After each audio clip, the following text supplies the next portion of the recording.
4:59. We're going to start on time, whether he likes it or not. Oh, he's just in How about time. that, ladies and gentlemen? Just in time Made at 4:59. The ringleader who leads the ring in Well the circus. played. Clever. The ringleader in the circus is the man who calls the shots, cracks the whip, and says, "Ladies and gentlemen, let's start the show." You can't start the show without your exquisite, flavorful kind of, host.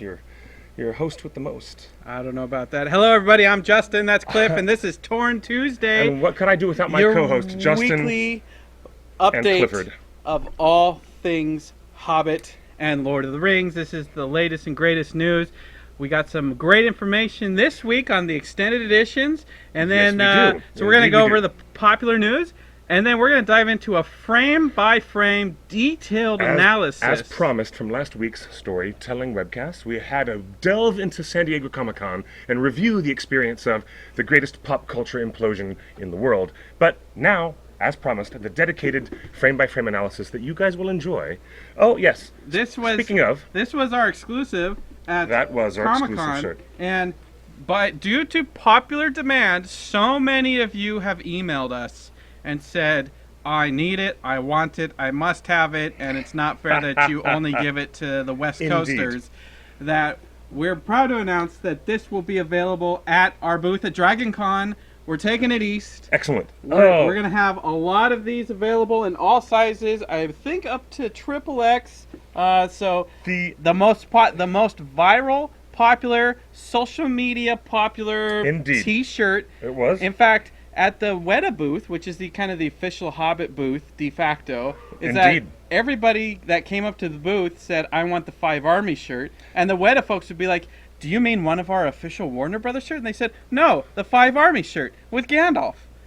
And yes, that's true. And so that is the experience. It's really kind of like that. You know, this thing was drawn by our friends at Badali Jewelry. Dave Powell. Dave Powell at Badali Jewelry. And also his own new leather shop and crafting company, Powell Arts. Powell Arts. Yeah. David Powell. So he did a Great great guy. job. Support Badali Jewelry. Give him a shout on Twitter at Badali Jewelry. And tell him you like the Gandalf shirt. We were the de facto Hobbit booth. There was no other presence on the exhibit hall floor for the Hobbit film. Except for the Warner Brothers Weta, booth, where they actually did the signing. They did that one signing that one day. The focus was actually the event in Hall H, where they capped the line at 10,000 people to get access to this little bugger that we're going to show you today. Okay, excuse me. We're in the chat room here. Gadget. We're just looking at the chat room. You can join us at TheOneRing.net/live or Ustream. If you go to Ustream, it's got an app for Android and iPad and iPhone. So there's no excuse. There's no excuse. You can watch us anywhere. You can listen to the conversation. And he just left the show. And it looks like this. You want to see Ustream? There it is. You download it. It looks just like that. And if you join the chat room, you can type /Nick. /NICK space whatever you want /Nick NICK space whatever you want. And when they're on the Ustream app, did they look for a certain channel and search for The One Ring Net? The One Ring Net, one word, The One Ring Net. Absolutely, there you'll find us. The One Ring Join Net. live. You don't even. Do you have to establish a username? You can just go right in. I think you can just. Okay, very good. But people in the chat room are helping each other out. So welcome aboard, everybody. Welcome and thank you for joining us. It's going to be a great show. Did you see the footage from the extended edition that they released? I saw some little bits of that, and yes, the extended Mirkwood scene. You know, we've been saying for over a year that we know that they shot the bomber footage. They have admitted it openly at FantasyCon and in private and in public. Everyone's been talking and buzzing about these extra shots. And I've actually heard from someone who is working on the behind-the-scenes content at Comic-Con. Do you know what the rumor is? What's the rumor?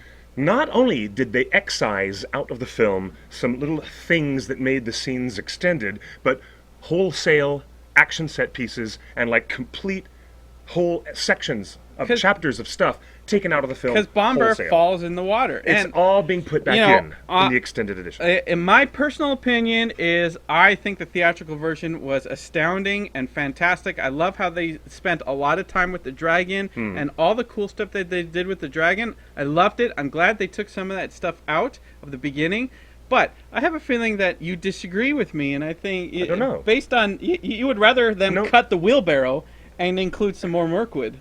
Noteworthy to me, who has an interest in fidelity to the original books, Fidelity. the stuff of Thorin seeing the White Hart deep in the darks of Mirkwood, and all of them being without food for weeks and struggling in the forest trying to find something to eat, and Thorin takes a shot at this stag, this white stag, H-A-R-T, heart, in the old English tradition of referring to it as the King's Heart, and it was Tolkien's symbol of Thranduil. It was a symbol of the elven power within Mirkwood, and it was like a sigil, if you could, but not literally, of Thranduil and his power. And of course, it's kind of symbolic that Thorin, his first act, is an act of aggression against that stag that he sees. It's back in the film. It says something about his relationship with Thranduil. It's a nice bit. I like the stuff about Bombur falling asleep. It's all in the books. It's all fidelity to Tolkien. I'd like to have more of that Mirkwood stuff back in. Well, sue me, but I'm telling you, it's notable that the theatrical release of DOS was the shortest, on record, the shortest of all Middle-earth films. You know, what was it, 2 hours and 20 minutes? Tops? That's why I think the original statement that the third movie would be the shortest is going to be false. 2 hours and 14 minutes. Am no I mistaken? Idea. But Desolation of Smaug was 32 minutes of extra footage. Surprisingly, hello, 32 minutes. That's what they say. I know. That's what I'm saying. I'm glad they left out the stag because I saw that in Harry Potter and I wasn't impressed then, I won't be impressed now. It's not a Patronus. It's totally, it's Thranduil's Patronus. It is not Thranduil's Patronus. God. Have you gone to the Pottermore website? I have not. J.K. Rowling has extended her mythology all across this Pottermore, and it's very interesting stuff. I think it's actually kind of cool. You guys should check it out. C.S. Lewis fans, Narnia fans, Potter fans, and Lord of the Rings fans, we're here to figure out the last pieces of the marketing puzzle that Warner Brothers Studios is presenting to us as the final chapter of the Hobbit trilogy comes to a close. I just want more dragons. Only one shot. I was going to say the same thing. Smaug, in this frame-by-frame analysis, we're only going to see him once. Wouldn't you have thought Sargery in the chat room more has dragon a Pottermore account in the trailer? What? Gwen Grimm, you are logging in now. Jan, you said, hey Justin, you've said so many times that you love Desolation, but you have criticized it a lot as well, and also just PJ's Hobbit movies in general. Because I'm coming from the Star Wars fan perspective of, I really wanted to like sort of. The prequels. I really wanted to like the prequels of Star Wars, and then look at what happened. Now, in the lens of history, I go back and rewatch them, and they're actually quite good. And the kids were right. They're fun movies, and they hold up almost as well. But at the time, I was a little perturbed that episode 1 had poodoo jokes and stuff. And then fast forward to the Hobbit prequel trilogy. Let's call it a prequel trilogy again. And once again, they have the same old jokes. It looks different. Remember, the original Lord of the Rings had this kind of dirt and grit, just like the original Star Wars had this kind of film grain dirt and grit. It was just gritty. And then the prequel Star Wars trilogy everyone said it was too clean and too perfect. And shiny. It was clean and shiny and polished. And and what are the complaints of the Hobbit prequel trilogy? It's too clean and perfect compared and shiny. To its LOTR predecessor. That's right. So it doesn't look as lived in. But perhaps. But when it comes to comparing my love of the movies compared to what they call Tolkien fundamentalists, such as this guy here, who hated Desolation on his first viewing. I didn't hate Desolation. You tore up your ticket. Quit rewriting your own history. You went right in front of me. So you can't even say that. And the Happy Hobbits were there. Do that. So when it's such an exaggeration. So I was pissed off, but I wasn't tearing up my ticket. I think this is one of the reasons I helped. I think this is one of the reasons that I helped make that movie called The People versus George Lucas, because the movie was about the love-hate relationship people have with Star Wars and George Lucas. They love Star Wars, they hate George Lucas. That was a fascinating documentary. It was really well made. I think I have. It addresses that very well. I think I have some leftover energy from the process of helping Alexander Philippe make that film. I have some leftover energy of I love Middle Earth. I love the Hobbit films, but I can totally see the road that Peter Jackson has gone down, And you were here. We interviewed Mark Ordesky here on the show. We interviewed Jim Rigel here on the show. Oscar-winning visual effects producer, Oscar-winning executive producer, and they both said the same thing. They preferred this gritty aesthetic, and it's almost like those two guys were fighting for this gritty aesthetic, and Peter Jackson just wanted to play with new toys and CG and stuff. So I see too many comparisons, and I have a lot of energy left over from the People versus George Lucas of like this love-hate relationship. But when it comes to the movies, I love the movies. I saw The Desolation of Smaug in theaters 13 times for 13 Dwarves, and I love I love the dragon is still alive. I love everything about Desolation, and I have a feeling that the extended edition is just going to be like the Two Towers. It's going to make me fall in love with it even more. So, because some of those more calm and contemplative moments that are in the storytelling, like getting lost in Mirkwood. I want to see more. There was nothing murky about Mirkwood. The experience of those characters in that environment and the way Tolkien describes it in the original book, it's something of a great general mind. If you know what I mean. The Mirkwood experience is one of the biggest mind Fs for these characters to go through, and we barely got a taste right now, of what that environment did to mess them up. As far as the movies are concerned, Fangorn is more scary than Mirkwood. And I know Fangorn that shouldn't be true. Fangorn represented in the extended editions as with even with the power of the Huorns showing up at Helm's Deep. Full on, that was cut from the theatrical version of The Two Towers. But that stuff was great when it was added back in. Extended edition is something I'm very excited about. And you know what else? Thank you for your analysis and your full disclosure. And from that point of view of fandom and the experiences you've been in, I highly regard what you've contributed to the both worlds of fandom as a Star Wars fan and as a Lord of the Rings fan. And I want you to know that as a co-host and a great contributor to this conversation that we're all having. He is one of the special perspectives of someone who's coming from a filmic fan point of view, not a literature point of view, which is where I come from. My slant is necessarily different from my co-host's slant. And he read the book. I haven't read the book. That's why I love the movie. That's why we have this Siskel and Ebert relationship that kind of fuels the whole show. It's why it works. I hope I don't lose my jaw. No, you don't. No, tell you the truth, my friend. I hope you don't die of cancer either. Never, ever. But being from Chicago myself and having some, street wisdom about how these things work, I appreciate, excuse me, that you have an outside perspective. I kind of do. And I enjoy the movies more. I never say this enough, but I should. We're going to look at this as a marketing piece. We're going to look at this trailer as a cultural piece, because now we're in the sound chamber of Guardians of the Galaxy right now, post-Comic-Con, and everyone is starting to talk about this next generation of Star Wars fans being raised on what J.J. Abrams has around the corner. Now, Peter Jackson is writing his final name and his final chapter on Battle of the Five Armies. This is his last imprint on Middle-earth films. So what's he going to do with it? Allegedly, I still think they're going to change it to 4 movies. You really do? We have a couple comments. We have a bunch of comments in the chat room again at TheOneRing.net/live every Tuesday 5 p.m. A couple of comments in the chat room. Do you think we'll see the Gandalf Thrain scene that was in the Unexpected Journey trailer, that was in the Desolation of Smaug trailers, we still haven't seen yet? I have one vote for that, and will we see it in the extended edition? I say that you will see it in the theatrical release of Battle of the Five Armies. I think it's an extended. If it's used as a flashback. It's an extended edition scene. You think? I think so.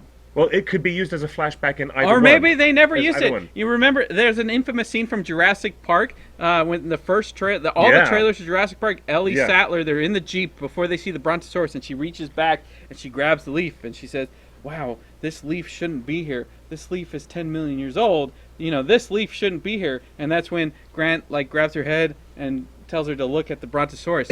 But there's a famous scene where Ellie grabs the giant leaf. Yeah. And everybody knows about that scene, but it's never in the films. And not in any version of Jurassic Park. So that would be so great if Peter Jackson pulled that stunt on us and just never includes the Thrain in any of the movies. But I would appreciate that. There's direct dialogue from Balin in An Unexpected Journey saying what happened to Thrain, whether he was killed or taken prisoner, we don't know. We never found him. It's referenced directly.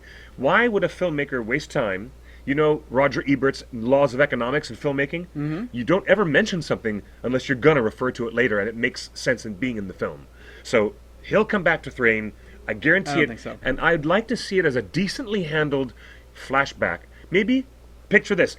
Gandalf is musing and having a memory while he's being held in the cage as a prisoner in Dol Guldur, and he fades in and out of consciousness and has a flashback, and he remembers what was it like when he was last in Dol Guldur and was attacked by a crazed, tortured Thrain who has lost his marbles. It needs to explain how he got the map. The map that eventually got into Thorin's hands in the first film. It needs to be there. Imagine that flashback being, say, the prologue as the opening of Battle of the Five Armies. And then Lights! after Oh, wait, he no, has that was us. I think. spoken aloud, he makes the lights go out. Go hit that. Go touch that bulb. Touch that bulb. Are you Yeah. sure that's safe? I think it's safe. What do you think, guys? Let's try this. Just wiggle it back and forth. This one? Either one of them? No. Nope. Er? Hit the switch. No, because that light's on. Oh, we'll just do this in the dark because we're just watching the trailer anyway. Yeah, that's perfect. So we got a few text messages on the chat on the hotline 53064 Frodo. Frodo. 53064 Frodo. Frodo. So we'll try to open it up later in the show, but you know what? Let's jump into the trailer here. We're gonna do a frame by frame analysis. It's gonna take a while, but first, before we do that, we're gonna roll the trailer. Take your gum out before the trailer begins. Boys Yes, and girls. and so we're just gonna roll the trailer. Then we're gonna keep the camera on the trailer, and we're just gonna go frame by frame. But you'll hear us. This is good theater lighting for us. Yes. This is our theater So, lighting. We're about to here it watch is. the trailer. What everybody saw in Hall H, the Hobbit teaser. Indeed.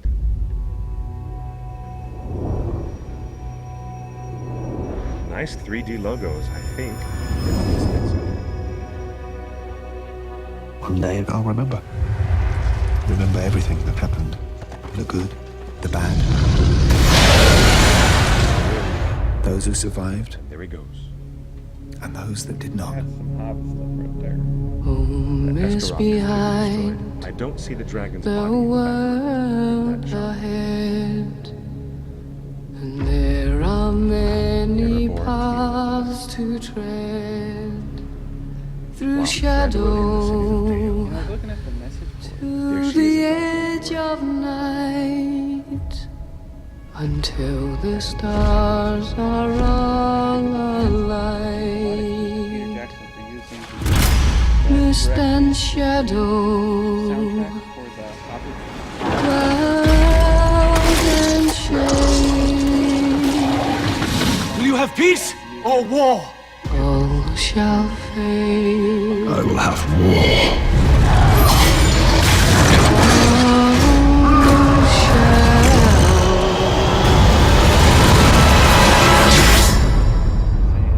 Use more Howard Shore. Don't fade. Will you follow me? One last time.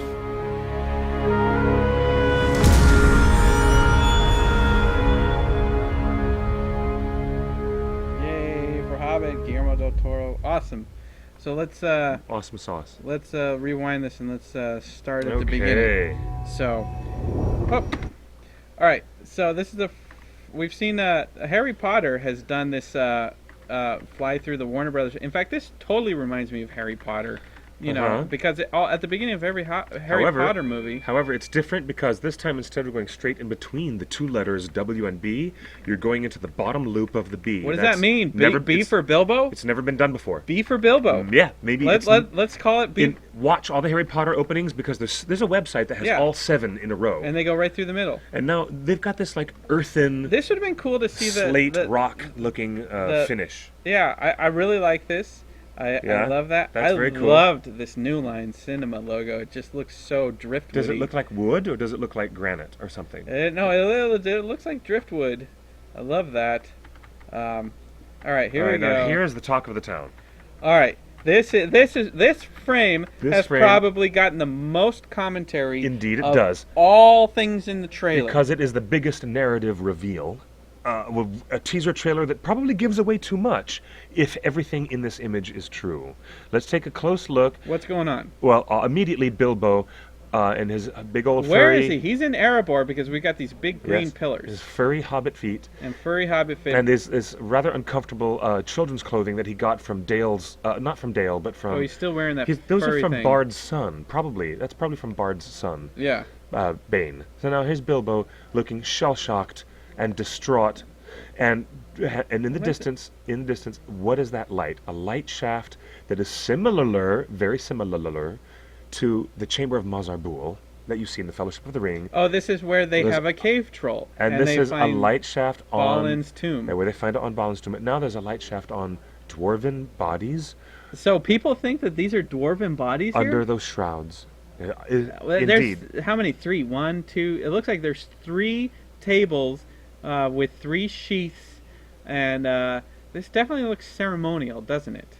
Like It does. even these types of chairs you only see at funerals. That's exactly what they are. They look very funereal. Everything looks funereal. There's flowers or some kind of weaponry left on top of these shrouds. Is there no way for us to zoom in? Flowers?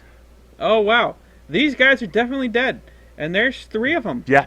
I can't exactly count the 3 that everybody else says they see. This isn't as spoilery very as tricky. Gandalf showing up in the trailer saying, "I come back to you now to turn the tide." Everyone was like, Yeah. "Holy smoke! Spoiler! Yeah. Hello, the world thinks Gandalf is dead, and you just spoiled the movie." Yep. Like they that was did. that was like da da da. But So but Ian McKellen's star power in The Lord of the Rings was of such a level that they couldn't market the film without him. shell shocked is a great word to describe Bilbo's facial expression. Good job, Smaug the dragon. No bodies, but shrouds over bodies. Yeah, we think that's definitely flowers and stuff over shrouded bodies. This definitely feels if- like a funeral. If the Parlor. dead body count in this Look, movie, those are candelabras. if it stays the same, yes, Right they there. are. Those are lots of dwarven Erebor style candelabras. But you don't have candelabras except in the paths of the dead. You know, Yeah, they don't seem to be like a decorative element of. Balin's still alive. He's still got to go to Moria. If the body count in the film stays matched with the books, that would be Thorin, Keely, and Feely, Do you which think this already has been correctly guessed I wish by you hadn't just many told me people in that. our chat room. Let's remind people, I haven't read the book. I'm trying to come into this as cold as possible, but I can't help Well, it. then it begs the question: why is a teaser revealing us so much? We'll see. If you people don't want to be spoiled, why is this teaser revealing so much? And I don't know what Peter Jackson was smoking when he said, "There's not much to this trailer." It's like, there's a lot to this trailer. What are you talking about? There's more. There's more that we can infer in the storyline of the movie just from this single shot, and the look on Martin Freeman's face. It's shell shock. I Yeah. love that. I agree with the chat room. All right. Yeah, they were. So we got. He's still wearing Bard's kids' clothes. And he says, "I will remember those who survived, and those who did not." Interesting to cut from Bilbo to this elf. Like, Yeah, that's right. Usually you want to lead to. And in the background, what's all this craziness going on in the background? There's a lot of All right, activity. that's a man. That's not an elf or I anything. think I know him. I think he's one of the stunties, or one of the background stunties that I know. All right, so that's He a looks very man familiar. of Lake Town. Are we in Lake Town or Dale right We're now? in the ruins of Dale. Lake Town doesn't look anything like this. These are the fire-burnt ruins of Dale. We got a text message at 53064 Frodo that said, "Could those bodies be Thorin's ancestors?" I don't think so. Not with fresh flowers. Probably not. It's probably some of the characters, and that's probably... They already used that in Desolation. They found their ancestors. They were a pile of skeletons. They did. I would suspect Yeah. that shot of Martin Freeman in the very beginning is something we'll see near the end of the film. So what are the men keeping out? Where are we? Are we in Lake Town? Are we in Dale? Where are we? Yeah, what are the men struggling with? Well, you tell in me. the background? Where are we? Well, you're in the ruins of Dale, as we have established. Okay, and Tariel is looking at something with a noticeable hint of fear in her eyes. And what are the people? What are the men in the background? The men of Lake blocking? Town are struggling to keep... I can't tell if those are orcs or elves that they're trying to keep. They must be orcs. They must be. They must be orcs. It must be. Because there's certainly not elven things in the distance. If there was any design element of golden elven armor or weapons, we'd see them in the background. If anything... It's snowing. the stuff Was it in- snowing in Dale in Desolation? Yes. Yeah. was? The first... the Oh yes, early- it was, huh? The Tolkien describes the change in the seasons so beautifully, and that's one of the reasons why we love reading Tolkien, is the way he Why is describes. Toriel not the world. fighting there while people are being slaughtered? It looks like she's about to face a greater foe. It sounds like they're trying to keep a bastion safe, and it looks like they're trying to keep the orcs out of that archway. And then there's something else on the other side. All right, what do we got going here? Now Gandalf suddenly arrives. All right, what? These are all. These aren't elvish swords, are they? No, those are swords of the men of Lake Town. But And you know what? we got this guy over here. It looks like they've discovered old stores of weaponry from the ruins Those of are Dale. dusty. Yeah, they're from the aren't ruins they? of Dale, I would suspect.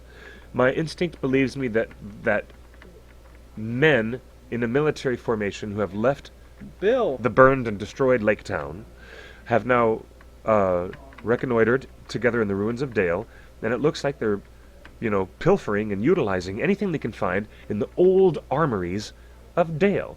So that's what it contextually looks like to me. I'm having deja vu because Gandalf rode his horse through the White City of Gondor in Return of the King as well. Yeah. Where everybody is supposed to just walk, like Gandalf's riding a horse. And like he just has no respect for the laws of men. To assume now that this is after he's been rescued from Dol Guldur, where did he get this horse? He must have borrowed the same horse from Beorn. Oh. Yeah. Really? That must Did be. Did we see this horse at Beorn's house? We saw this horse in. Yeah, look at those hooves. Before Mirkwood scenes, in the openings of Desolation of Smaug, we saw Gandalf on that horse. Does that horse have a name at Beorn's house? He should. He has a name off stage with the actors. I forget the horse's name right now, but yes. Yes. In 6 months, can we go back and see where Justin and Cliff are totally wrong? Yeah. Absolutely. That's what the Yeah. joy of YouTube is. Sardry and other people in the chat are completely on page with us. It's all true. All right, what's going on here? This is like a full-on Wow. deconstruction of Dale. We've got elves up top. Look at this. Yeah. We've got elves with their shields up top. Really? Because they don't need to pilfer anything. And But, then but we've got... maybe the men of Lake Town are trying to arm themselves with anything that's available that they can find in the ruins of Dale. Yeah. Makes sense. Meanwhile, the elves are keeping watch. I see that. That's fascinating. So Fascinating. elves on the watch while the men armor up. Very nice. That's very good. I'm glad- What's going on here? That looks like a... It's a fountain. It's a fountain. That's a fountain. No, I thought it might be a Thranduil. No, but I wonder, oh, here we go. Here we go. Master shot. Okay, here we go. This is a beautiful high definition look. And I look want at the this way, at Universal Studios. Do you I know would what? I visit do. Lake Town. But it wouldn't be at Universal, my dear boy. It would be at Warner Brothers. It should be recreated at the Warner's lot, because this is such a beautiful... This is so beautiful. This is like a whole Look at this. re-envisioning of Venice and the canals of Venice. Yes. It's so beautiful. And then what happened here is what happened at Venice. A big old dragon just decimates fire on does water. one swoop through. The visual effects on this, the rendering time on this one scene must have been spectacular. And everything to So the what- right and left, the water... Look at his tail. He's got like a three-pronged tail. And That's amazing. Pardon my French. This is really effing amazing. look at that tail. You don't want to get stung with that. Yo, he's going to use that tail for some nastiness. You can just tell. Look Yes. at that. Look at that tail. Yes. Oh, that is a piercing tail. It's the length of his body and his wingspan. I want that as my desktop background. That is so cool. So, as promised, Smaug is being presented as a killing machine. You know what I'd like? A nice little wax candle that is like Lake Town, where the buildings don't burn, but all that is wax. The water becomes wax. That'd be cool. All right. Because, water is certainly not flammable, but the surface of Lake Town itself seems to burn. All right, here we go. Why is the water on fire? Because he's just it temporarily on fire. That's right, exactly like Fosuina says in the chat room. The lake will shine and burn. Shine and burn. Just like That's Tolkien exactly said what in it the does. verse. Yep. Smaug was watching Game of Thrones and went through a rebellious phase. Absolutely. All right, so here we are. But Lake. Sardary has a point. It's wrong though. Smaug would never approach the lake so closely in the book. The water, Everybody's asleep. The surface of the water is something that the dragon would naturally avoid, and he can. But it's the middle of the night. Nobody's awake. Like That's the opening shot. I guarantee you this is the opening shot. Remember how in Two Towers, the opening shot is a giant flaming battle, like a fire and whatever. Yeah. Yeah. This is the opening shot. This is how they come in, and I hope Peter Jackson does not do a flashback intro on the third movie. You Cliff, want this dragon dead so bad that I hope he just jumps into the Hobbit, like fade from New Line logo right into this shot. Like, let's jump right into this.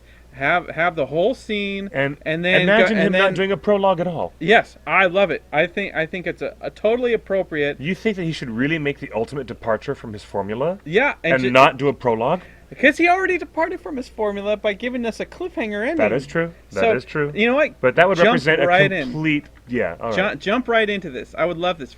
Fade from black right into destruction. Get me into Middle Earth like that. Just like he did with the Balrog scene in the beginning of Two Towers. Just jump. That does start with some misty mountains and some gorgeous aerial shots of the mountains. Oh yeah, they could do that. They could do a a beautiful shot of the lonely mountain under the moonlight, and then as they whip around the mountain, there's a dragon going. Okay, we'll all right, see what happens now. In the distance, this is right after that. The destruction of Lake Town. Lake Town is complete. It's dead. It's done, and we have lots of refugees on the shore. You know, this reminds me of Tom Sawyer Island. You know how you can take the rafts down to at Disneyland to Tom Sawyer Island, except for the mountains in the distance and the dead people. Now, here's what's more interesting: is a conversation about how the topography of the area around Long Lake is very, very different than the way Tolkien describes it in the book. And you guys who are book fans will know exactly what I'm talking about. We're looking that all the areas around Long Lake should be much more like flatland, with areas of grasslands, long, tall, cattails and catgrass and marshes, and all that area of what the forest river is like, emptying as a tributary into Long Lake. But here we have something that looks like gorgeous South Island of New Zealand. Those mountains in the distance are the Alps, southern Alps of New Zealand. It's so mountainous. That first it's so photo different from Tolkien. Of the first photo of Legolas talking with Bard. This is that scene where Legolas is talking with Bard. Now let's refresh you. There's a lot that has to happen to get to this scene. This dude Legolas He's riding a horse on his way to battle Bolg, and now he's back. And Tauriel is in Lake Town, and she's trying to rescue the love of her life. So, she obviously doesn't die, and he obviously has done what he needed to do with Bolg. But we see Bolg in a later shot, so evidently Bolg gets his complete getaway from Legolas. I think this is halfway through the movie. He makes the getaway, and Bolg is back to Dol Guldur. I think he kills Bolg. I think this scene is halfway through the movie. We'll see Bolg perhaps show up at the battle. This has to be halfway through the movie, because they have to have a whole scene where she gets out with Keeley, and they have to have a whole scene where he does his deal, and then goes all the way back to Lake Town. Yeah. Or maybe he just does a screeching car like, "Er! Oh, I forgot my keys," and he comes all the way back to Lake Town. Yeah. Or maybe he hears a dragon roar. What do you think calls Orlando, Legolas, back to the Lake Town? Anytime Legolas stands like this in battle pose, I can picture him punching Justin Bieber, and it makes me happy. All right, what do we got here? It's Botfa, not Bofta. Okay, if you're gonna say Botfa. This is as close to Helm's Deep, the Purge to Helm's Deep. Not the Purge, but what do they call it? Well, the emptying, the refugees leaving Helm's Deep. The emptying of not Helm's Deep on the way to Helm's Deep. The emptying of Edoras. Sorry. Forgive me. Yes, it was the emptying of Edoras. Do you think this is digital doubles? Or do you think this was actual actors? I think these are digital doubles. It would have been cool if they actually had that many actors. Look at the destruction. And that is what Long Lake looks like. And do you think this is the dragon? I think that's the dragon. No, there. I don't think that's at all. I think that's an. Where's the dragon?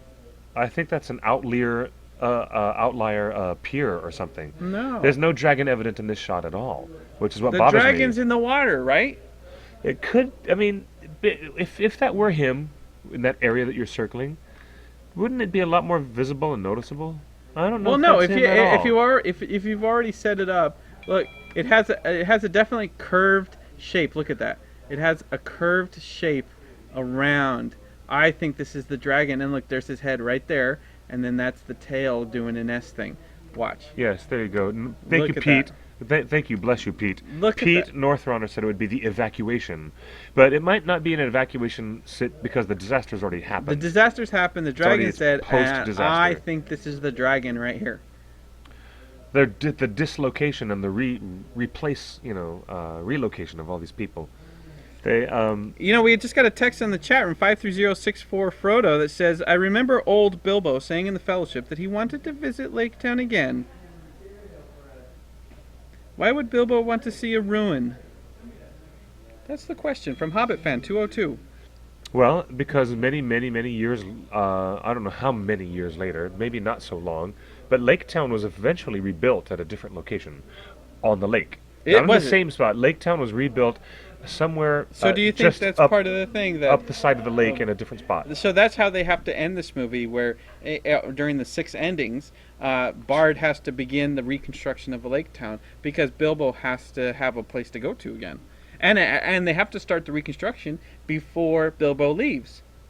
Smaug could be hidden by the smoke. If the dragon's body. No, they wouldn't do that. He's dead. if That's the- his body. You know what? Now we don't know that Peter will do the I'm same right thing there. that's in the book. That's right. Peter might leave the dragon's thank body goodness. on the top of the town itself. You don't know All right, this or not. correct me if I'm wrong, but I think in the other 2 trailers we were dealing with a map, and this time we have this kind of green haze. We have this green haze going on, where in the other 2 trailers It's full of burning embers. we have this It's smoke. We have this map. Remember? Yes. This map thing. Yes. So this is new. This kind of green smoke. All right, here we green go. smoke with embers. I love this shot. I love this shot. Look, you've got giant statues over here. You got giant statues here. These are the same statues that are at the Weta booth. Yes, they are. Yeah. And So you can actually see these figures. which 4 characters do we recognize going down the stairs right now? Okay. I definitely recognize Bombur. I think that's Bombur in the front. And the In the person in the front? very back is No way. is He's not big enough. Glowing. Glowing is the last person in the back. Yo, Definitely yeah. glowing. And that's Buffer, right there. Is it? Yeah. So glowing in the back. then Buffer. that must be Owen, Keeley, and Boffer. Maybe it's the Escaroth 4. Maybe I'm mistaken. Maybe I'm totally mistaken. Wait, what are the Escaroth for? The Escaroth 4 are the 4 dwarves who were left behind with Tauriel in Lake Town. And that would be Boffer, Feely, Keeley, and Owen. That is totally that is must be- totally Feely. It's Feely, Keeley, it's Boffer, and Owen in the back. So Yep, that's that's them. This It's is- the return of the Erebor 4. The Escaroth 4, excuse This me. is the Escaroth 4. Good Escaroth call. 4. Good call. So now we figured out who these guys are. Did we figure that out on the No, frame by frame? we did not figure that out Yeah, until that's just now. definitely. So that means all 4 of them survive Smaug's attack. Big spoilers here, guys. All 4 of these dwarves, Owen, Feely, Keeley, and Boffer, played by James Nesbitt. Dino Gorman, who just confirmed he's coming to Dragon Con. Yes, thank God, Dino Gorman. Feely is Aiden- coming to Dragon Con. Aidan Turner, and the wonderful John Callan, who plays Owen. Those are the Escaroth 4. And now, oh look, they're trying to help, probably try to Is clear... that Keeley? They're probably trying to clear the disaster of the main gate, where the dragon just burst forth So this in the is middle of the night. This is proof that. Okay, hold on. That's definitely... What do we got going on? We've got Bomber over there. Yep, we've got Bomber in the background. Yes. At the top left, we got Bomber in the background. We got Keeley. Looks like we got. Can't tell from that stuff, but that's definitely That's another right. dwarf. And I don't know who this is. Might be Thorn. Might be no. That's not Thorn. Who wears red though? Is this? That red robe is Balin's. That's Balin's clothing. Okay. The dwarf who's got his hands right up there. Yeah, that is. I recognize that's John Hadlow. Mark. Mark. It's Mark Hadlow who plays Dory. Yeah. Okay. Yeah, that's Dory. Dory so, is helping. So this is basically all the dwarves are still alive at this point. Dory is helping Keeley. Keeley has made it out of Lake Town, and he's doing his thing. Is this new armor? Did Keeley? Is this Dwarven armor that Is Keeley that has? upgrade? No, I don't think so. But there is something noticeable about that armor. But there's another shot of them getting into hero armor in this trailer. Okay. Let's see it. There's Excellent. Dracula. Luke Evans, Mr. Luke Evans. He looks like Dracula, doesn't he? He's a Welsh lad. Luke Evans. He also looks like a Zeus. You know what's missing from this trailer? Luke Evans doing an epic, sexy door opening. Yeah, Like, just like if Aragorn had. If they just done that, I would have bought it as a completely heterosexual male. I would have bought that. You know what? Rocket Hobbit might be correct. That may have been Ori. That may have been Adam Brown's gloves on that dwarf. You might be head. right. All right, here we go. Now, moving forward to one of the more There's interesting shots. So much going on here. After we get that hero shot These of are Bard, elvish warriors that are dead. then we get this shot of Thranduil walking through corpses in the city of Dale. Elvish corpses. Now, this is devastating to an elf because, as you know, they are immortal. However, they can be killed by the blade, or they can be killed, well, by dying of grief. But the sadness. important thing to know is that is this a man? These are men and elves Men who died and elves together. dead in this shot. Yeah, a and what human and elves. what is that? A Statue. A fawn? It's a statue. Yeah. Of what? I don't know. All right, there's an elvish quiver here. A fawn, I'm sure. So you've got in the foreground you've got a man. In the middle ground you've got a couple. Oh wow, they've been pierced. Yeah. So these are definitely orcs that have Those killed are orc these. arrows. Yes. So some orc battle Goblins. has happened in here in Dale, and Thranduil is got his sword at the ready. He has no. And there's blood on his sword. There's a red tip. He has no bodyguard. He has no captain of the guard near him, and which he's would got be Tauriel. and he's got a red tip sword. So Very interesting. He has just seen Oh, look! battle. Look! See the up here. See the body of this elf right here. This is another Just elf notice that there's another body of an elf right there. Yeah, on the blood in the snow. Orc arrow over here on the steps of Dale. He's got a bloody sword. And he's coming through. But he's alone. What's interesting for the storytelling And point he of view he is that does a there's no pivot one right with here. him. He And does also, a pivot right here. the cosplayers are going to be very pleased to see these details on Thranduil's armor because it's a gorgeous design. Really. And this is my favorite shot. This is what makes me very happy, is that we get to see more of the relationship between that rumored romance. Why is Gandalf and Galadriel together? It's not a rumored romance, but it is it's an interpersonal relationship. I know, but that we never get to see. We never see it. But even remember in rumors? In Tolkien's books, we don't get to see these two characters ever in the same room. We don't. So the question except is, for when they leave at the Grey Havens at the very end. There's a skull right there. Only when they leave at the Grey Havens do we get to see Galadriel and Mithrandir. That's a skull. As Gandalf is called by the elves. That's a skull. These look like orc buckets, eating buckets. Oh, those look like shackles. Shackles. And this right in between her feet there. Those are shackles. Yeah. Those are shackles. I think those are broken. Oh yeah, those are shackles. So this is like where Gandalf had been imprisoned in Dol Guldur. Okay, so this very is clearly Dol Guldur. But he's out of the cage. He's been gotten. He's let loose, and that means he has been successfully rescued. No, he hasn't been successful. You know what? I bet you she pulls some like super elf magic that just makes her once and for all more powerful than Arwen. I bet you she actually puts her life force into Gandalf. The way that Galadriel puts her life force back into Frodo in the Return of the King. Or Arwen does too. Yeah, Arwen does too. But there's a reason that she says I have surpassed the test. I will now disappear into the west. I will diminish and remain Galadriel. Yes. Right. So she obviously has the power to battle. Like she is a badass, and she refuses to fight in the last great war in Return of the King. So I think that Galadriel passes some of her power onto Gandalf here, because there's a lot going on. Look, there's no sweat or dirt. There's no sweat or dirt or blood or anywhere on her person. That's true. That is true. She has not seen battle. This is interesting to me because we're looking at these characters through the relationship of the Silmarillion and what we know of the origins of these characters. Lady Galadriel is over 7,000 years old, as everybody knows. Gandalf is also a Maiar spirit, not one of the Valar, who are the top tier, but the secondary tier of spiritual beings, what Tolkien described as angelic powers, in Valinor.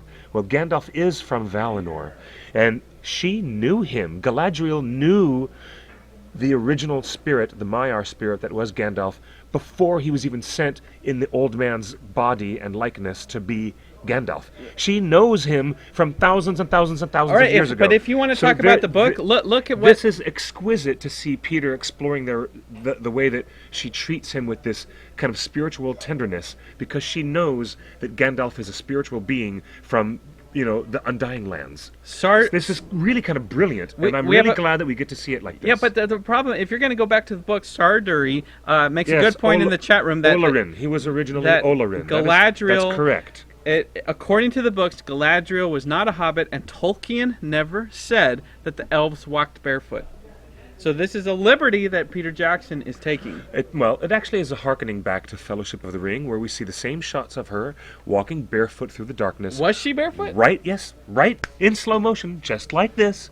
Except the camera was panning right to left, instead of the way it is going now, left to right. But it's essentially the same shot from the Fellowship of the Ring, and then you see Frodo's footsteps following her right before she leads him to the pedestal and the mirror of Galadriel. A lot of people in the chat room are saying that they like this, the idea, the concept that this is a dream. This is not actual. This is a telepathic dream. You're welcome, Esme. That maybe Gandalf is at his wit's end. He's shackled up, and he's being telepathically visited and given a kiss. I don't know. And I don't know this what the would deal make is. sense because she does visit telepathically with Gandalf, and this would also allow him to wake up. If you take this frame and flash cut into a flaming eye, it's just like from the warmth of her kiss, boom, into the heat of an arrow pressed against his head or something like that. Like there's something not real life. There's something about this. Is this dream version of Galadriel visiting dream. him? You think this is a dream version of Galadriel? I think this is dream. So in that way, it harkens back to post Shelob's lair. Because we know right when she helps. Yes. Right after Gollum is thrown down the side of the chasm, which is a land feature described as the Morgai by Tolkien, and then that's where Dream Galadriel lifts Frodo up. Because she was on stage in Hall H at San Diego Comic-Con, said Galadriel is badass in this movie, right? She said so much in public that Galadriel's got some fight scenes. We'll see. We know that. Well, then we know. Oh, I'm pretty sure that Galadriel does not fight barefoot. You're right. With You're right. silk robes. You may be correct, because when she shows up in full battle mode in Dol Guldur, it's going to be something super epic. We've been tantalized by this. This is not battle by ready. Philippa Boyens and Kate Blanchett. They've all been speaking about it Is at that her Comic-Cons. real hair, or is that a wig? I think that's her real hair. She is an think angel in real life. Kate Blanchett is the best. She's just the best. She is an angel in real life. And you know what? Again, Peter Jackson doing the best thing he can do. He's great at casting the right actors for the parts.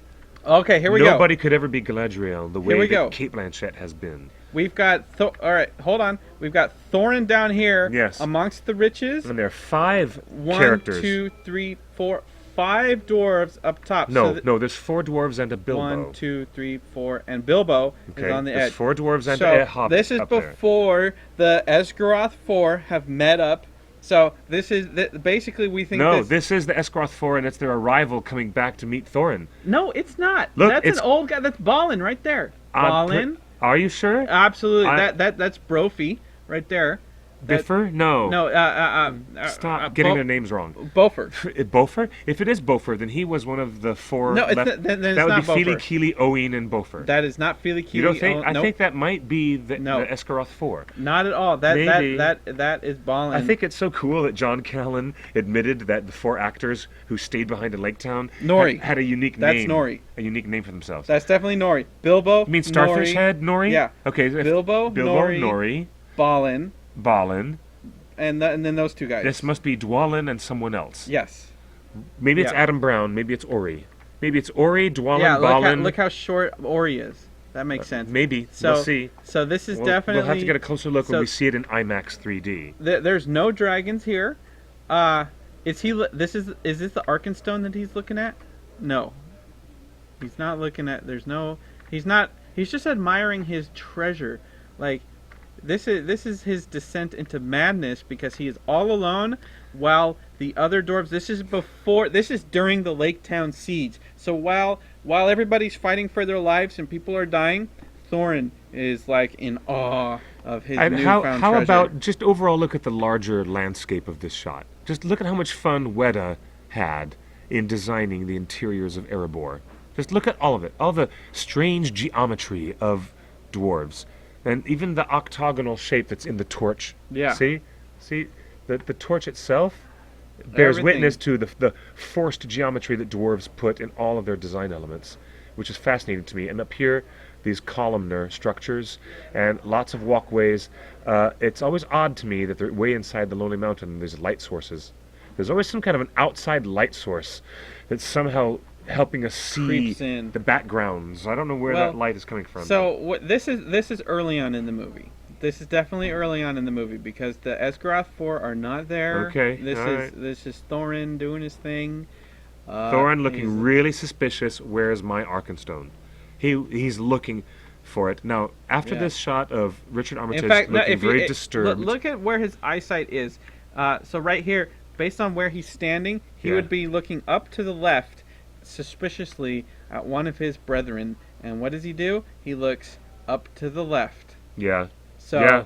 so this is straight up, but there's no gold around him.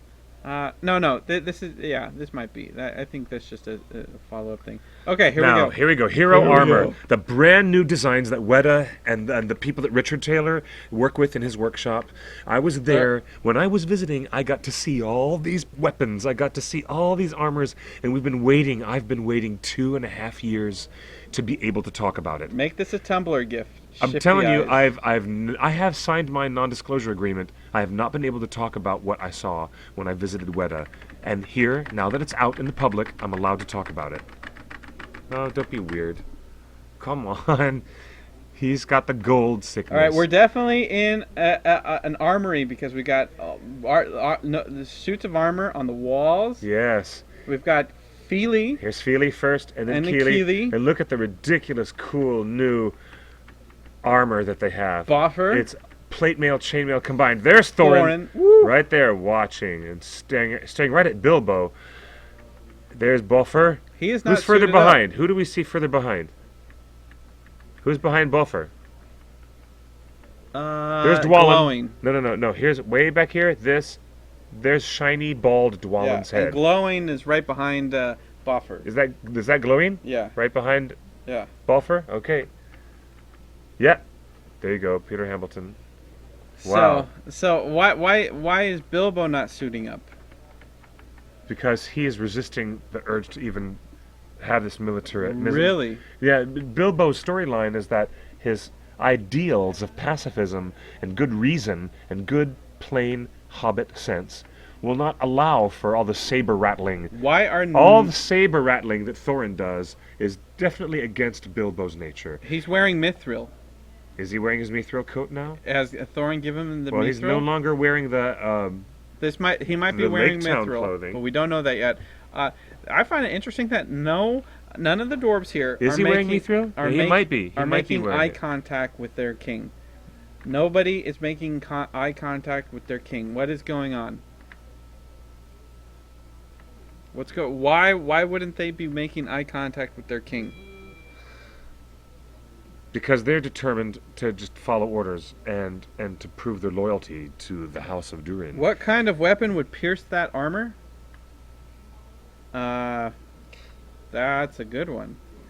This armor is meant to deflect And arrows. Bolfer is still wearing his bloody hat, even though his skirt of mail is Yeah, just he still amazing. has that awesome hat. He Yay! does. Go Boffer. None of the dwarves are making eye contact with their king. The defining chapter, which I think is the most telling of all spoilers, it says doesn't say the final chapter, and it doesn't say anything else. Defining is such a loose term. That means it keeps it open for I don't know. extra stuff. All right, Legolas and Bard in conversation here. And now we notice that they're still in the encampment where the refugees have left Lake Town. And now we're going to cut back from here. You know what he's saying right there? No. It's like looking in the mirror. Yeah, it's like looking at Will Turner. Yeah. That's what Orlando Bloom would say. They're looking at each other like, Will Turner? Haha. Will That's Turner? funny. And then he can't even look at himself. I can't look at you, Oh Will my Turner. god. He like rolls his eyes too. Like, oh my god. He rolls his eyes. And now we're definitely not in Lake Town. We're in Dale. We're in Dale, the ruins of Dale. And look in the background, in the far background over here. Yeah. There's humans. Humans. These are humans.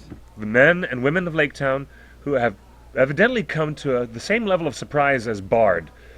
Who are these battalions of Thranduil's troops? There is this where They're all surprised. Is this where our friend is? This is a hearkening back to Helm's Deep, But when Theoden comes like, oh, that's not an orc horn, and they all run down there like, oh, look, it's Haldir and the elves of Lothlorien, and they come and surprise the men How many are there? in Hold on, Helm's let's Deep try to count. 1, before 2, the arrival 3, of the 4, Uruk-hai. 5, So 6, I think they're, 7, 8, hearkening 9, back 10. to...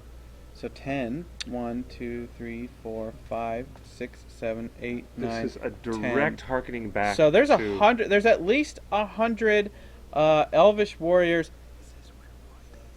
Oh, secret. Really? Is it? Is this where some cameos might be? I wish we had a higher res. I wish we had a giant projection screen to see. But this guy looks like Kevin Bacon.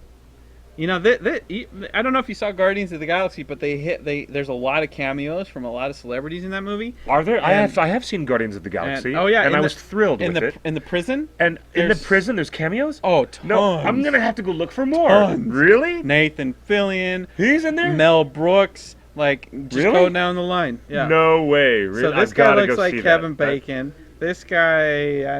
there might be a lot of extras who are special VIPs of Peter Jackson doing a little bit. What about the possibility that someone we know, a friend of ours, is in the ranks of these elven soldiers? Hey, so the question is, we know Peter Jackson was doing studio sets, and we know Andy Serkis was doing second unit. Yes. Was this second unit? Did Andy Serkis direct this part? What do you think? Oh. Because we know Andy Serkis did a lot of this other stuff. What, the second unit shots? Yeah, maybe Andy's in the background? Do you think he's in there somewhere? No, I think he directed this. One very clever comment has come from the Torn Hotline saying, hey guys, did you notice that you will see 3 father-son teams almost in a row? We're going to have to look for them. Father-son teams. Thranduil Legolas. And then Bard and his son. Bard and his son. Maybe. And then who else? Who's the other father-son team? Thrain and Thorin? Well, we don't see Thrain in this teaser. Thrain's dead. We don't see him in this trailer. The orcs. Azog Balg. Oh, Azog Balg, yeah. Okay, Azog the daddy and Balg the son. I'm still getting likes and retweets from my tweet that says, Balg was just a nickname. Azog actually named his son Bieber. And Balg is just his nickname. That's why Legolas wants to punch him. Oh, yeah, I know. All right, so looks like he just got out of prison, right? Like he doesn't have any armor on. He doesn't have anything in his hair. Bard looks like a dirty old Lake Town prisoner. Bard seems to be completely shocked that they're making deference to him. Yeah. The elves are responding to him and not any of the other present men or women of Lake Town. You see what I'm saying? Question, was the New Zealand Army involved in shooting the scene like in Lord of the Rings? Good question. We and think it so. Is unknown at we this think point. so. That would have been a good question to ask Andy Serkis on the red carpet at Comic-Con that we weren't invited to. Yes, thank you. Yes. Of the Middle-earth saga. Nice that they put the dash. Yep. I'm glad that they're doing that correctly, because that's the kind of shit that makes us fans crazy. Okay, here we go. When they don't. We are in snowy, it looks like we're Dale. in We're in the ruins of Dale. Those are humans. And now, aside from who's Oh right my behind gosh. Bilbo, Bilbo is seeing We're just about halfway there through, is guys. there's so much dirt and death on There is despair in his despair eyes. and death in But his the eyes. problem He's I seeing have, something horrible. again, this is the problem I have with the Hobbit trilogy. Look how clean his face is. I was going And to comment on the opposite of that. His face looks filthy. look how good his makeup. It looks like intentional makeup. Whereas if you look at a Frodo and Samwise in Return of the King, they are filthy the whole movie. Like, Well, he should be filthy. maybe this is early in the He's- film, no, and maybe the battle hey, hasn't happened yet. It doesn't matter. He should be dirty right now, and he's not that dirty. Maybe he's post. Now, Okay, here we go. I don't even know how to comment on that because I can only imagine yeah, where in the film it just is. just let me fall on my sword there. Thank you. All right, okay. So This we've got chariot is the most interesting bit. Is it better than the rabbit sled? Is it another pod race? Is Peter Ra- Jackson giving us a pod race? It would just. It's a We've follow up got- to the rabbit No, sled. it looks like a bloody pod race. It looks like he's giving us a whole big action sequence that was never written about and didn't exist in the books. Look at those cheeks. Thank you, you streamer. Yes. Okay. We're in Dale, right? We're in Dale. That's Dale in the distance. This is the approach to Dale on the river running. Look at And this is a battle craft, a chariot craft, being drawn spikes. by... And that means we're looking at the backside of Billy Connolly. If No. Those are the rams, the Nope. battle rams that we'll see later in this trailer. Those battle rams have only That- come from the Iron Hills. All right. Okay. You've got a long hair. That's Bard. That's Bard. On the left. Move your mouse pointer. That's Bard. That's Bard. That must be Bard. That's Bard. And the red dwarf with his back With to a us. bow. Yes, because he's had a bow ever since we met him. Okay. And then who's on this He's side? Bard the Bowman, for heck's sake. Who's on the right side here? I don't know, but it's possible that it's just too blurry to tell. I'm All more right, interested. Dwalin. Is that Dwalin? That's Dwalin. So Dwalin up front. Is that Balin? Yes. Or is it? Yes. Because you just said that. Is it Balin's Dane red. Ironfoot? Nope. You said Balin has the red thing earlier in Yes. the trailer. Because it's consistent with his updated hero armor Okay, later in the film. So that's Balin. That's for sure Balin. Okay, it's definitely Dwalin. Dwalin is in the front. Dwalin's in the front. Yeah. Balin's in the back. That's okay. And on the left, is it an elf or is that Bard? Is that Tauriel or is that That's not Tauriel. Is that Tauriel or is that Bard? Man. Look carefully. Is it Keely? Is it Keely? Maybe it's Keely. Maybe. Keely's the only one with a Yeah, bow. might be Keely. Yeah, then. that's Keely. Okay, might be Keely. For sure that's Keely. Okay, Keely has the bow. Ustreamer250834 has already said Keely has a bow too. That's Keely. All right, Keely. All right, so we figured it Dwalin, out. Balin. It took us a minute. Keely, Dwalin, Balin, but who's the other person on the right? But the rams have come from the Iron Hills. They're part of the chariots, the battle chariots that are in the other shot, and coming right at them straight ahead. Wargs. Wargs, yes. Better looking wargs too. Wargs Alright. coming right at the. These are rams. These are bighorn sheep. These are bighorn battle rams. These are like the sheep that almost headbutted us. Remember on the road to Dragon Con 2 years ago? Yes, I remember. That's a woven bow. That's absolutely right. We got a text message saying that's a woven bow. Yes, indeed. That Okay. Keely is having. All right, so we got new animals, beasts of burden. I kind of want to see that again. Go back. This is really good. All right, that's Erebor, right? That's Yeah. Erebor in the Up top? background. Yeah. Yes, it is. See, so that's a shot looking northward on the river running. So Dale is that close. Dale is to the south, right along the river. It's right outside the gate. So Yeah. so the dwarves have left. The dwarves have left. Oh, what's chasing them? Oh, nothing's chasing them. That doesn't look like anything's moving. Okay. All right. What do we got going on? Will you have peace or will you have war? Oh, That's what we have. All face. Oh, Bard. Dracula. Mr. Dracula, indeed. And I just He is look at Mr. Dracula. I just look at this scene and I say they shot that on a green screen. They did not shoot that on location, and you can tell. And it looks like And this is my issue with the Hobbit. Is that it looks prequel shiny It instead looks of gritty, prequel shiny. instead of gritty Lord of the Rings. That dude should be dirty and exhausted. He just battled a dragon and just dealt with the dragon. He must be, yeah. I know. But what if he got a chance to wash his face and clean up after the battle? It's icy cold water. I don't know, but it's still like his clothes are. He had to change clothes. Like I don't know. There's just something so CG or false about that. All right, here we go.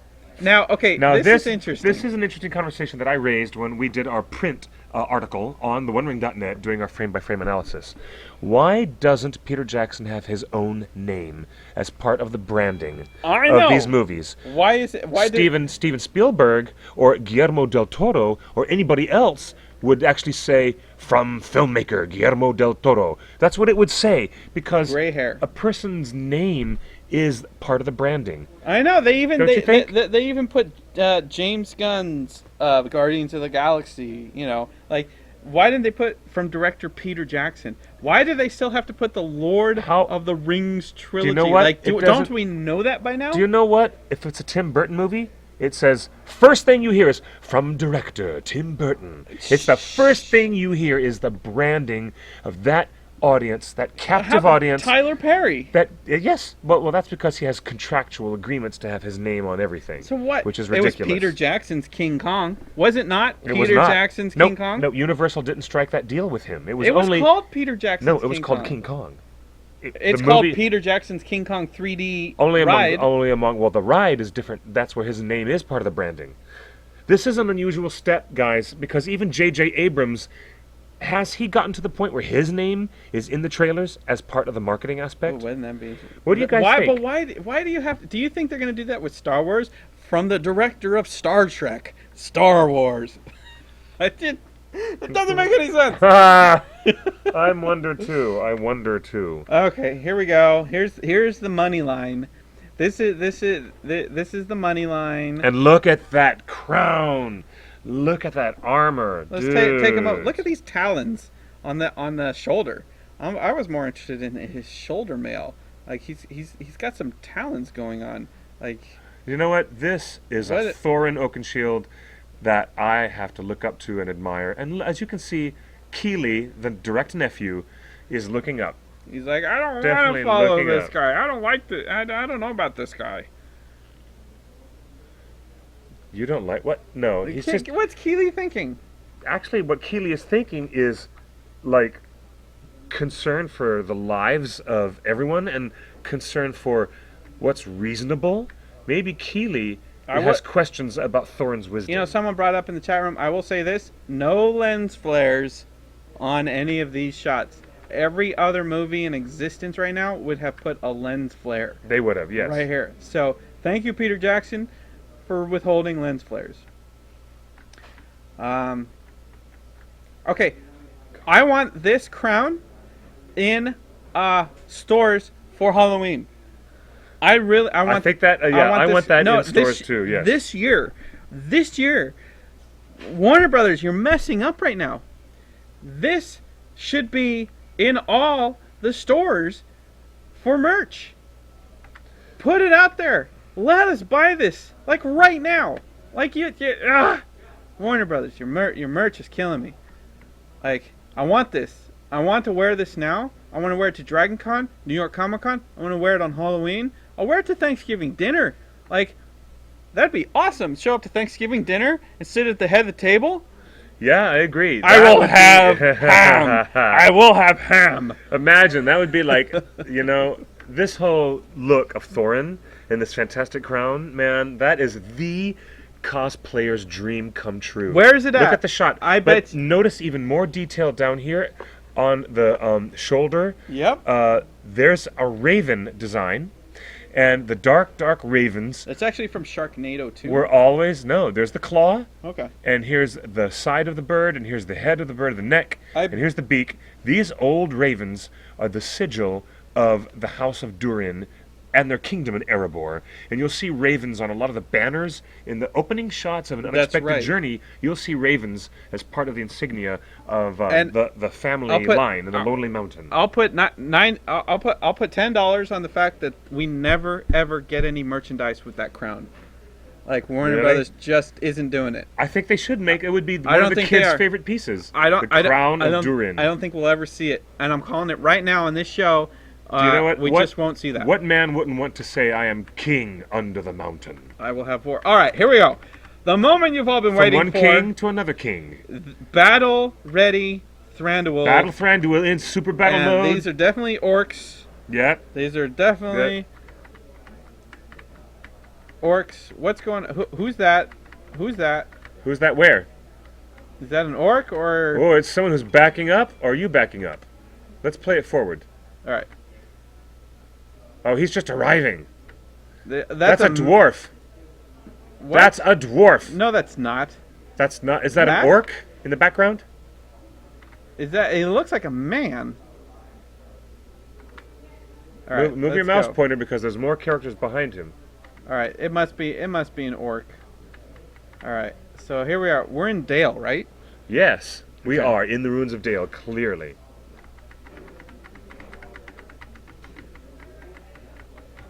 Is this after? Is this before or after the scene? Oh my gosh, and he's wearing the red cape. We're gonna see a flowing red cape of disaster. He's wearing the red cape. He hasn't even had time to disrobe yet. Like, Thranduil is like pissed right now. He's like, I'm gonna get blood on my cape, and I hate you guys.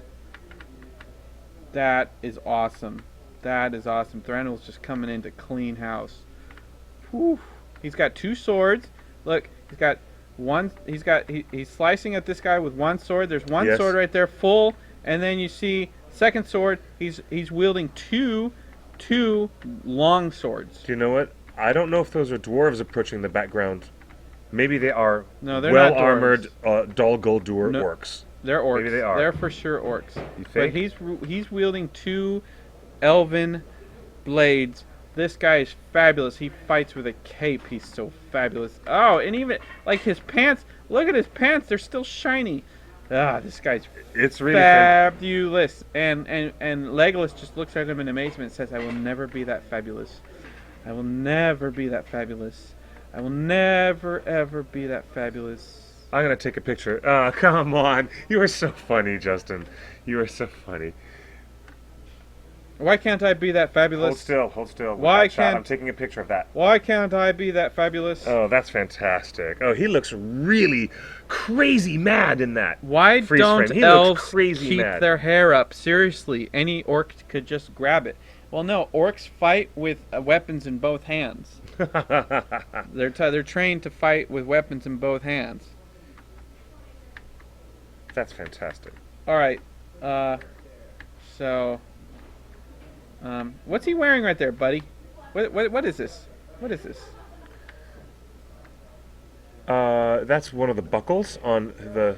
Oh, It's one of the buckles that's on a buckle on his quiver. the quiver strap. Okay, Yeah. never mind. Yeah. All right, here we go. We got Lake Town.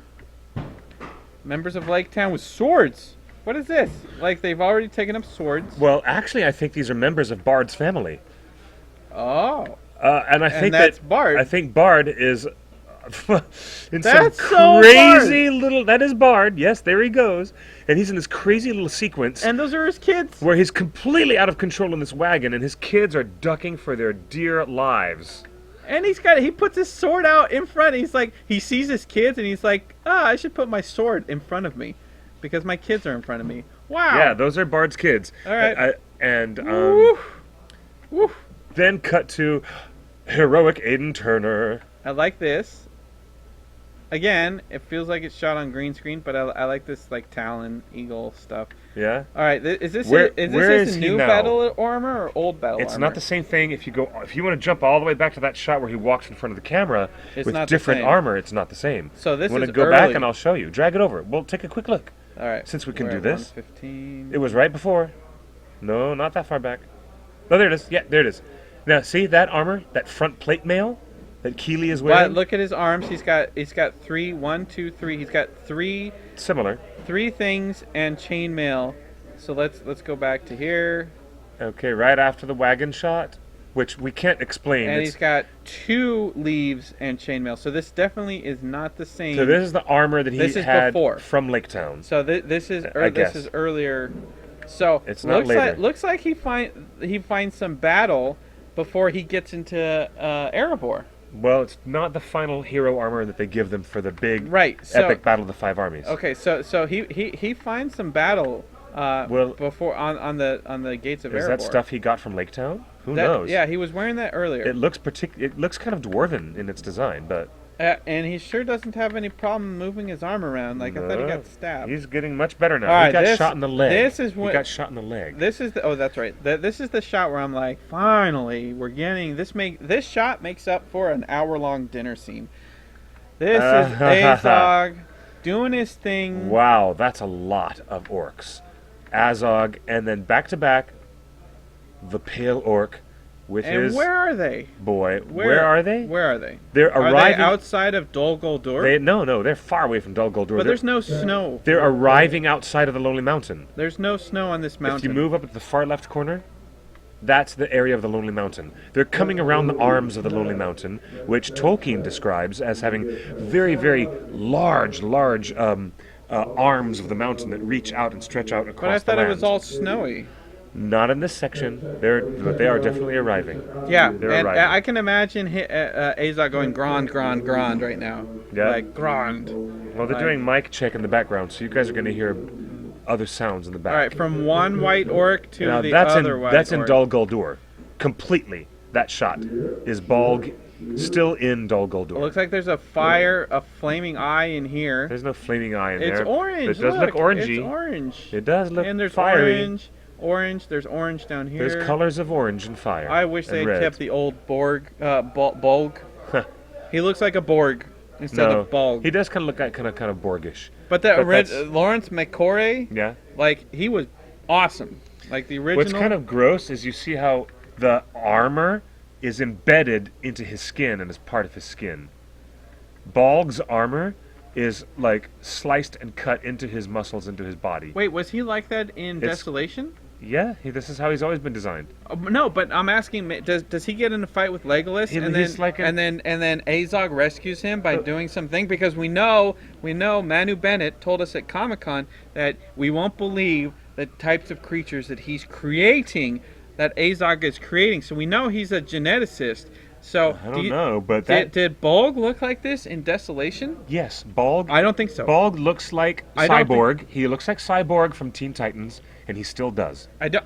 He still looks like I think. you know the character. I don't think so. From DC Comics, I Teen don't- Titans. He looks like Cyborg. I want to do a side-by-side comparison with Desolation and Bolg. I don't think this But is the you same have Bolg. to admit, this is kind of like gross out, creepy, weird kind of thing that Peter Jackson loves But to the have. important It's kind of Cronenberg, looking Yes. at the way the metal, the vicious metal, is actually lodged inside the muscle of his body. The important thing It's about really this gross, shot, though, really is gross. that I don't think this is the Desolation Bolg. Yeah, it's the same design. No, it's not. Well, I'm telling. Bring it up on your phone. Okay. Let's I take a don't. look. I Let's take a don't look. think. I don't think this is. I think this is a rescued Bolg. Like his head was not that indented.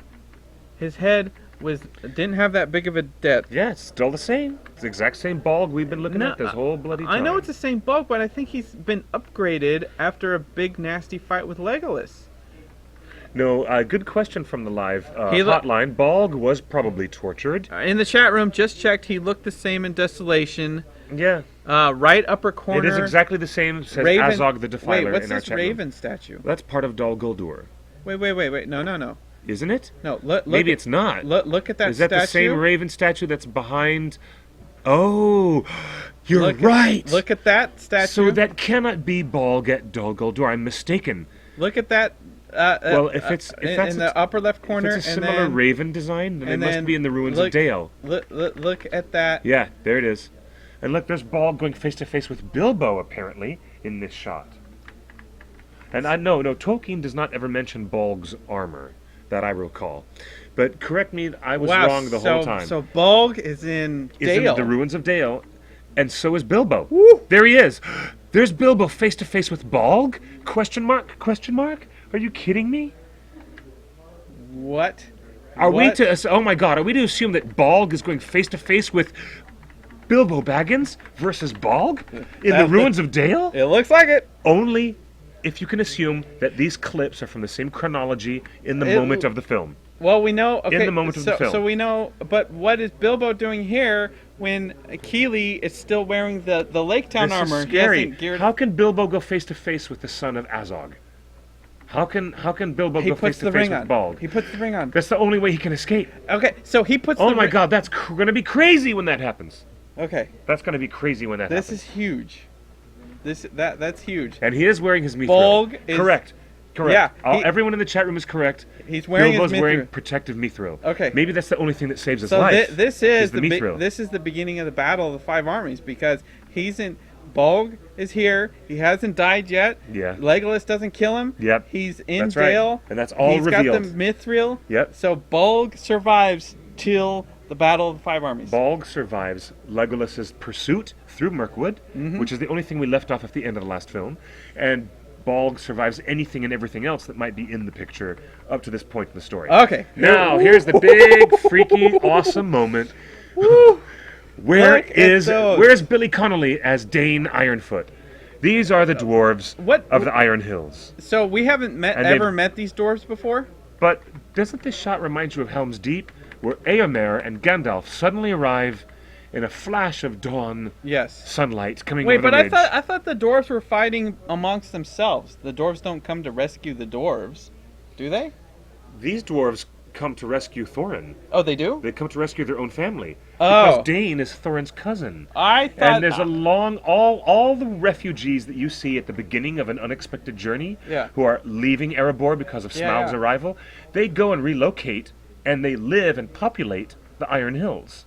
And that's where Dane rules. I thought That's that where the Dane rules dwarves. Iron Fool. I thought the No. dwarves got jealous amongst themselves, and the dwarves fought dwarves for control of the treasure.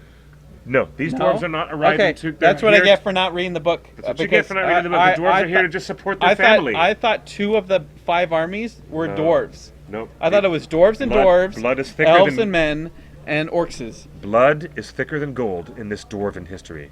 These dwarves are here to support the home team, to support Thorin against the That men and blows the my elves and the mind. goblins. Okay, that changes my whole perspective of what the five armies are going to be doing. It's these battle lines are drawn completely by racial lines. Okay. Men versus I elves really thought- versus dwarves. I really thought it versus- was dwarves and dwarves, elves and men and orcs.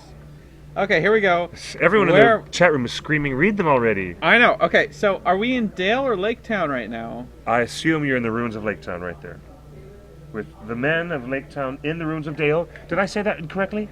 They're in Dale. They're in Dale. They're in Dale. Yeah, they're in Dale. The And previous those shot are just men. The previous shot was the battle rams arriving over the arms of the Lonely Mountain, So over one of the ridges. So this is like the beginning of the five armies. There's outlying ridges, extensions from the Lonely Mountain itself, and they're arriving at the Lonely Mountain. But the next shot is in the ruins of Dale. But this is the beginning of the battle of the five armies. It might be somewhere in the middle of the battle. the of the Five middle Armies. of the. Who okay. knows? Who Okay. knows how bad it is? You might be right. All right. So this is in Dale. Bard's in Dale. What's he wearing? He's got new armor. He's got some changed chain his underneath. clothes. There's some chain underneath that He's tunic. changed his clothes. He's got a clean sword. He's got fangs like Dracula. He's got Dracula fangs. Yes, he does. Oh my God, he was practicing his Dracula fangs. Spoiler! Wow, that's Wait, kind of funny. You're telling me Dracula Untold is a documentary? Wow. Maybe Luke Evans needs to tell us something about. He's totally Dracula He's right totally now. looking really fanged And out there. Fans in the chat room are saying, "Is this Benedict Cumberbatch in the background? Yeah, right. Is that Cumberbatch right there? Oh my gosh. Is that Benedict Cumberbatch right there? No, it's not. It kind of looks like him. No, it's just kind of. It kind of looks like Luke him. Evans has some impressive teeth. Look at that. Impressive vampire teeth. I love it. That's too funny.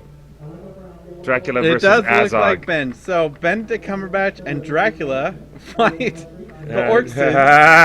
Oh, yeah. And then cut to black. Oh, no. Cut to the Eye of Sauron. You know, and very interesting here, we don't have that shadow Of the Necromancer within. Necromancer anymore. No, it's full-on Eye of Sauron. This is full-on Eye of Sauron. That's pretty cool.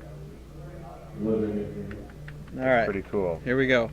But does this support Dang. the alleged rumors? We got to get through this. Does that support the alleged rumors that 30 seconds. the in. Eye of Sauron is going to, or Sauron in some full manifestation will be at the battle?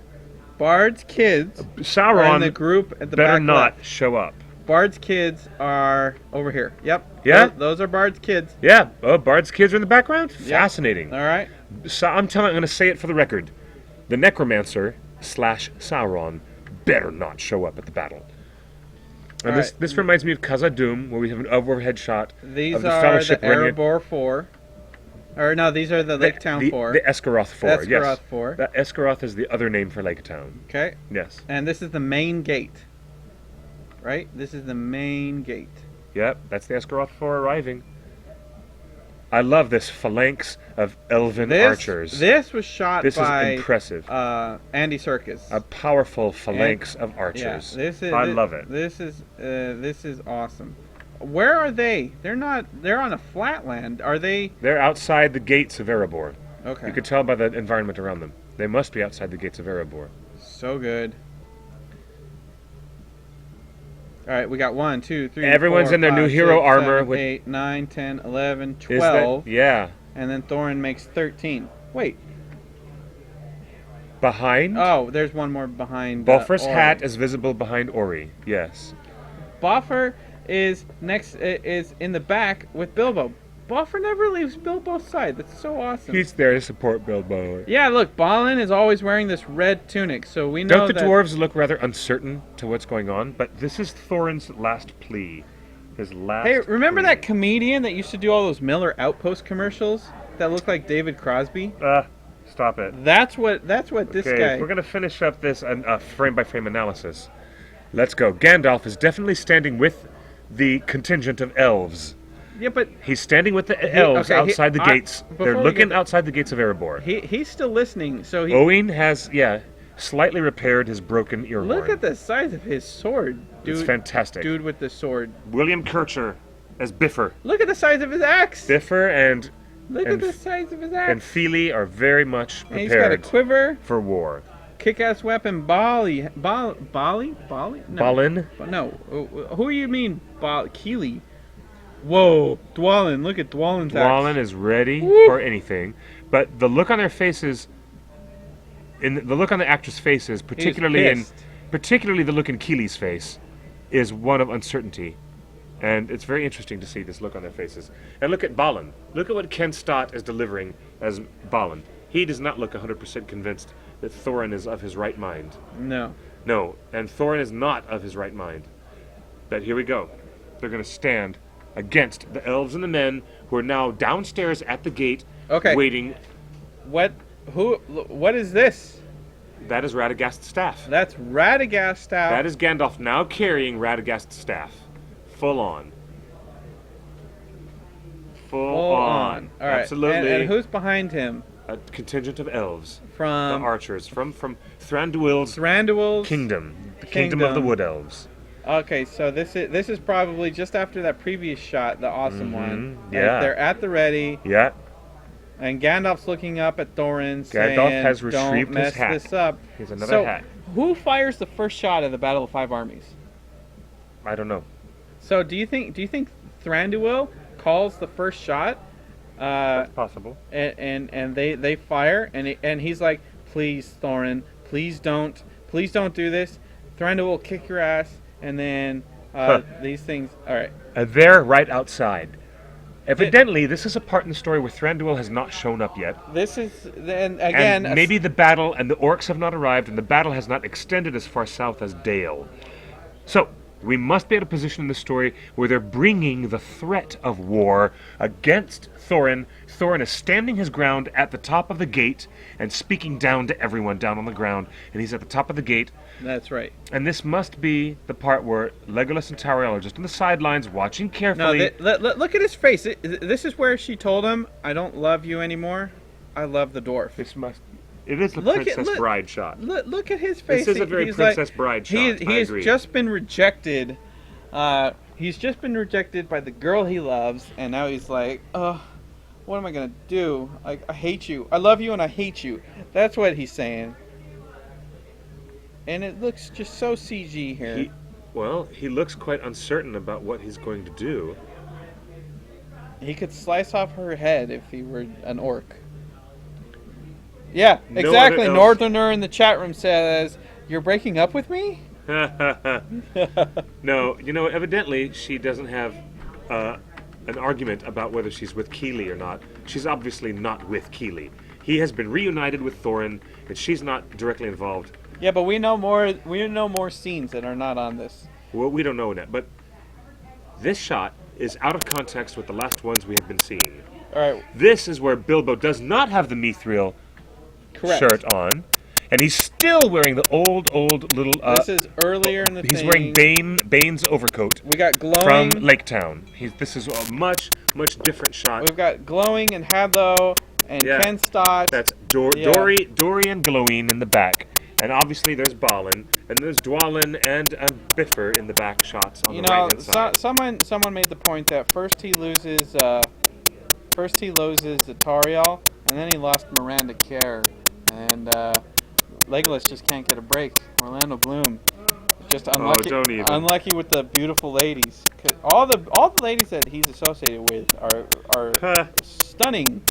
Tariel to Keeley, and then Miranda Kerr to Bieber. Oh, that's too funny. Yeah. I would have really loved it, personally, if Orlando Bloom had punched the living daylights out of Bieber, who's being a total douchebag, in Ibiza. And you know what? So did Luke Evans. Luke Evans tweeted, "What I wouldn't give to be in Ibiza right now." And Leo DiCaprio. He wanted to be there. Yeah, well, they were sitting together having dinner. Orlando Bloom and Leo DiCaprio were having dinner. It was such a funny little gossip bit. It's an interesting thing. But that last shot of Bilbo is cut from a different cloth. It's from a different scene in the film. So they closed the trailer with Bilbo. Did they open with Bilbo?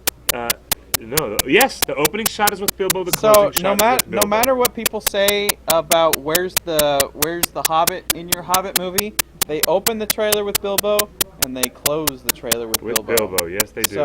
And then the rest of it is all titles. And that used to say... Lens flare. It used to say... There and back again. There and back again. Now it's changed. The Battle of the Five Armies. All right, so we got New Line, Wingnut Films, Peter Jackson's film, music by Howard Shore, Eileen Moran, Alan Bourne, Toby Merritt, Karen Blackwood, Ken Kamens. Oh, look who's here.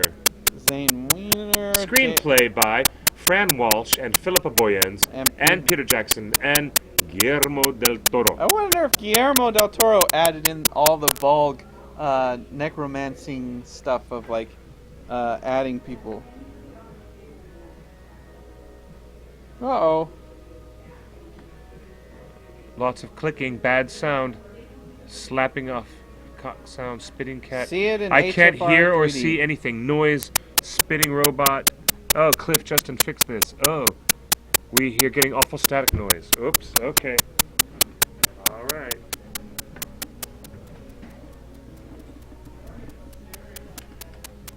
Okay, it's fixed, thank you. Hey, it's fixed, Justin. It's gone now. Hey, guys. Yeah, we were sorry about that. We didn't even realize until we read through the chat room. Come on back in, Mr. Justin. All right. It looks like whatever little technical issue we had has been fixed. We were just finishing up some of our last looks at this trailer. Thank you guys for sticking with us during the show. So that's December seed in 3D. And interesting here, they don't put an actual date. They don't say December 17th. Oh, there it goes again. Faded. Commercial sign. We've lost video. We can't see you. Black screen. Ooh, that's better. All right. Well, come back to us, and we'll close the show.